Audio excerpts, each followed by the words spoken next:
Good day, everyone. This is Baba Will. I'm here to talk about human relationships. Human relationships that can sometimes end up broken, can cause dysfunction, can become unhealthy, can become destructive. Some of the signs of relationships that are in peril or relationships that can become unhealthy are presented early on in the relationships. It's just that I think that people choose to ignore. People choose to remain in denial when the signs or the red flags present themselves early on in the relationships. And by relationships, I'm keeping it sort of central to intimate relationships among adults. You know, people are complex, but I always say complexity starts from simple beginnings. Um, and when I'm talking about human relationships, this is very fluid. This includes heterosexual relationships. This includes homosexual, LGBTQ relationships.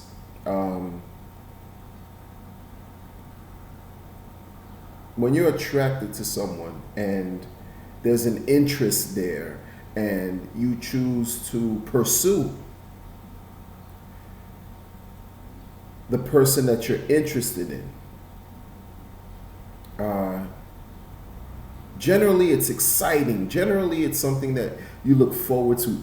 Generally, you know, you're on a natural high per se.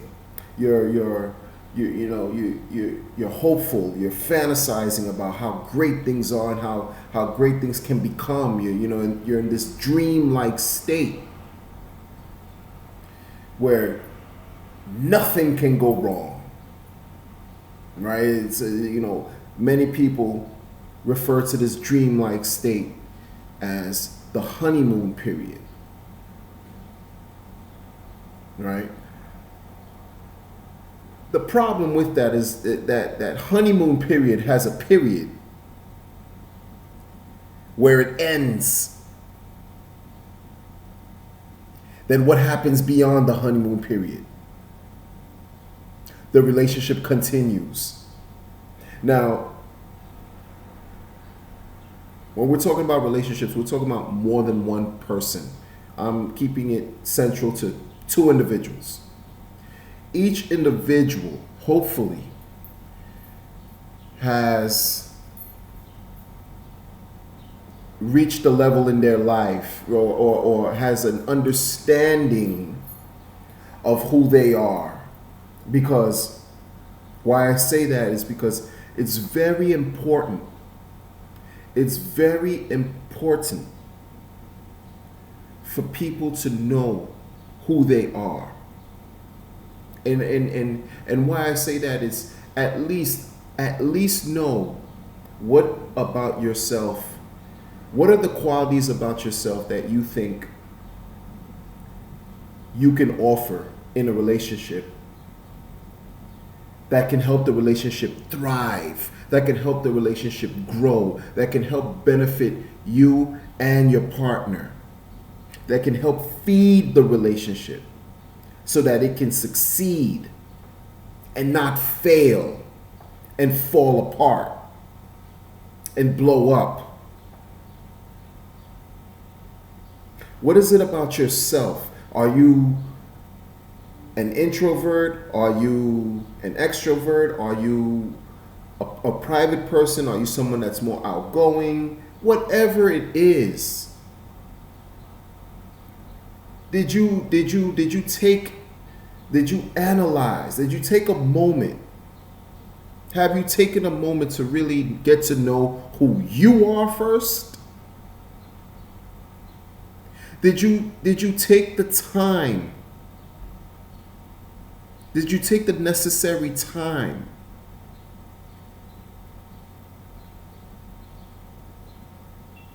to figure yourself out enough? Now, we're not saying figure yourself out completely. That's a lifelong process. We're talking about at least, finding out what it is that you like about yourself. What is it that you want to get out of a relationship? What is it that you want your partner to offer you, or qualities you would like for your partner to have? And be realistic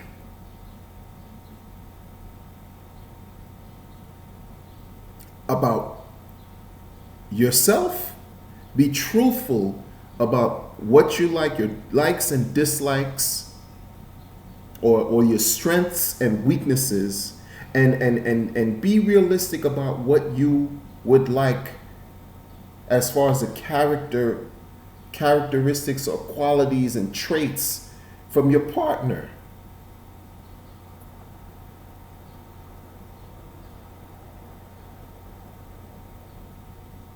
So that way you can create a level playing field. A playing field that's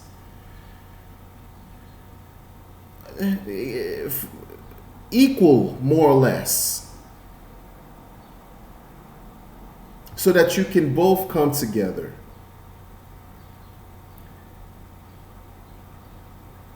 and grow, get to know each other, experience life together, do different things.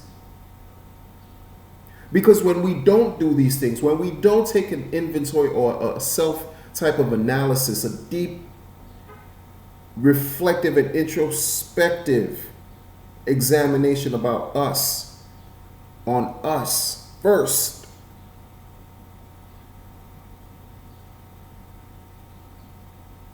if we ignore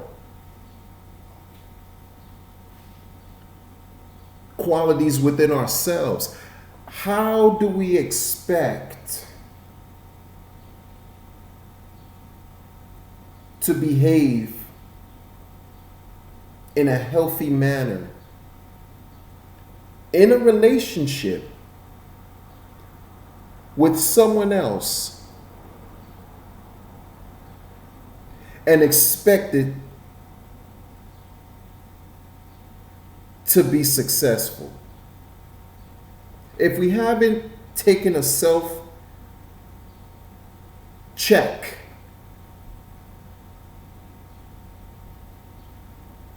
if we ignore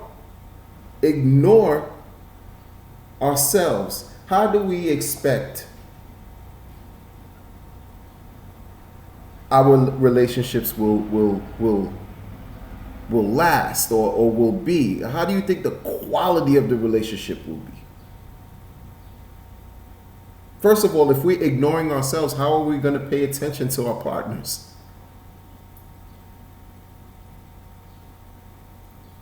If we don't take time to learn who we are and to appreciate what we bring to the table and essentially love ourselves, how do we expect to love someone else? How do we expect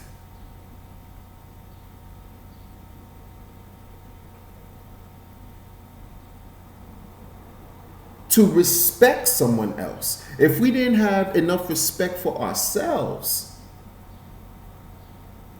to take time to get to know what it is that we want and don't want? What are the areas that we may need to improve? Again, what are our strengths that we can draw from to help apply to our flaws, to work on our flaws, in order so that we can be ready, quote unquote, or available well enough to meet someone, to meet a person, to then take it to the next level. Dysfunction doesn't begin once we get into a relationship and things fall apart. Dysfunction begins with us. Dysfunction begins with you. Dysfunction starts with you.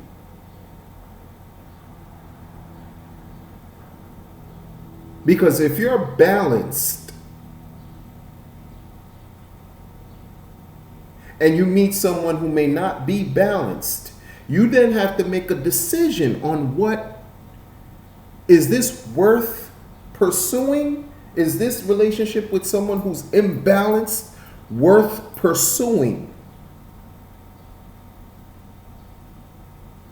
Maybe it is. Maybe it's not. And if it is, and the other party is willing to become balanced by way of working within themselves, improving the areas that need improving,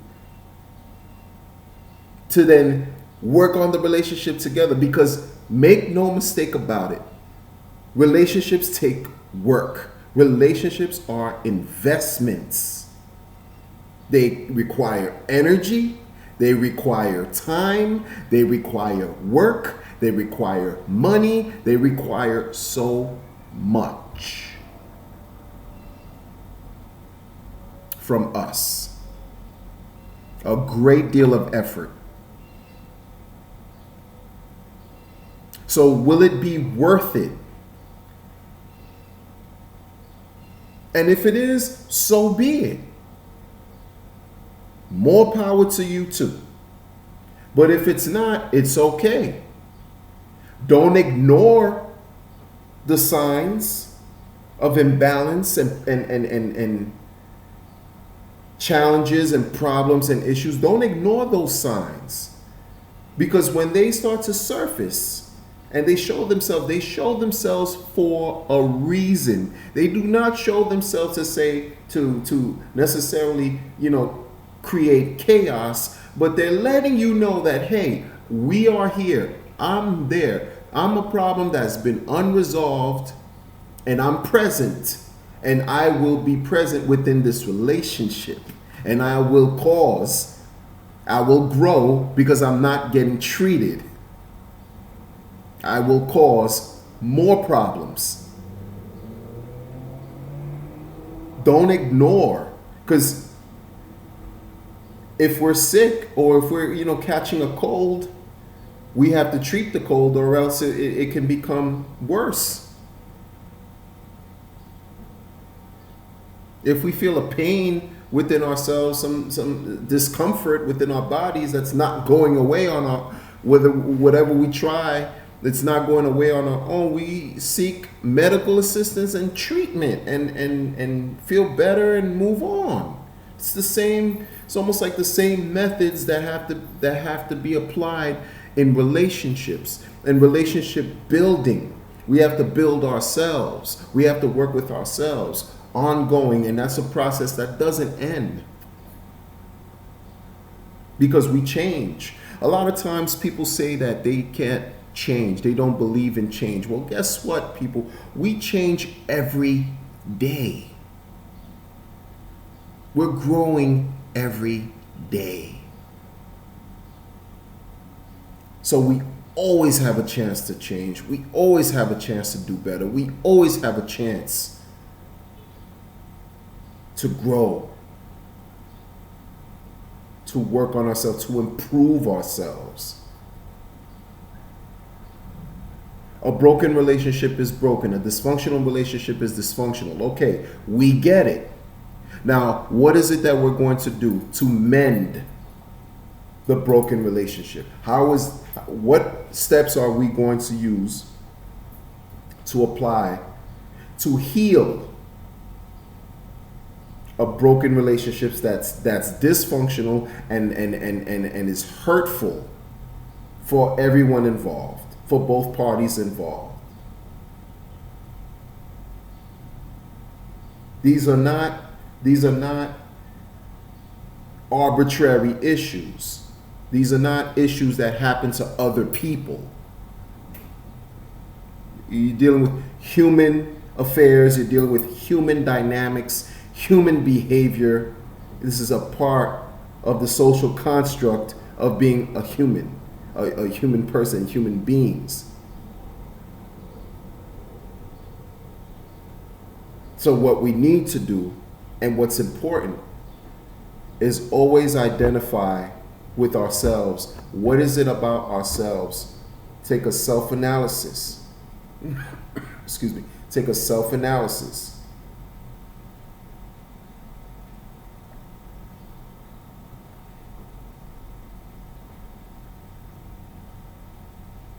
Be honest. What is it that we offer? What is it that we like about ourselves? What is it that we can improve? What do we bring? What can we offer? What do we bring in the relationship? What is it that we would like the other party to have? What qualities? No one is perfect. We're not speaking about perfection.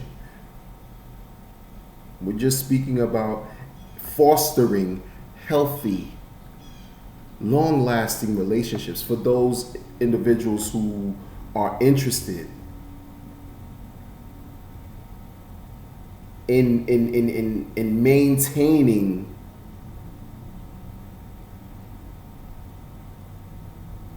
a fruitful relationship with their partners, with their partner, in terms of monogamous relationships. There are different variables to that too, because monogamous relationships are not all that exists. We know of open relationships, polygamous, polyamorous. So for this conversation here, I'm trying to keep it as simple as I can within the confines of this discussion and this video. I'm speaking about monogamous relationships. We need to pay attention to red flags. If we're driving, are we going to ignore the stop signs?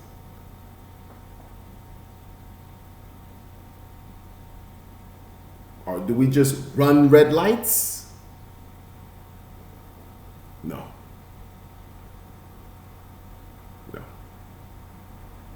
So if a red flag or sign rears its head in your relationship, it's for a reason. Don't ignore it, because then it could become toxic.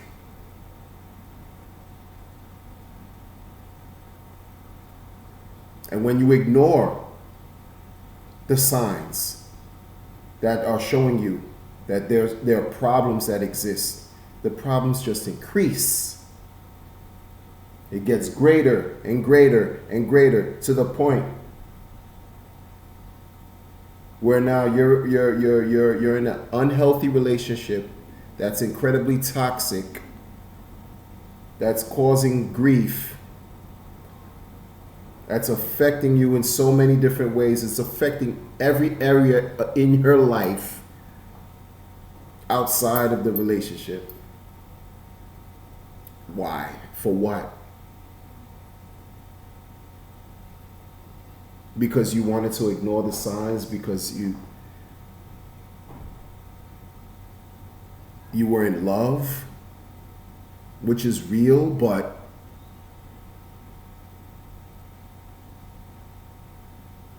You can still be in love and still work on your relationship. It's not about being in love and ignoring the problems that present themselves in relationships. You have to figure out, is this person worth it? Is this relationship worth fighting for? Is it worth keeping? Or is it better if both parties separate and move on?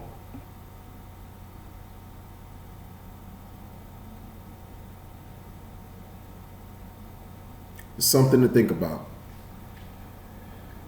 Something to think about. If you like my channel, subscribe, leave a comment. But these are thoughts, and these are ideas, and these are concepts that affect everyone who's looking to connect with someone and live a prosperous, beneficial, and healthy life.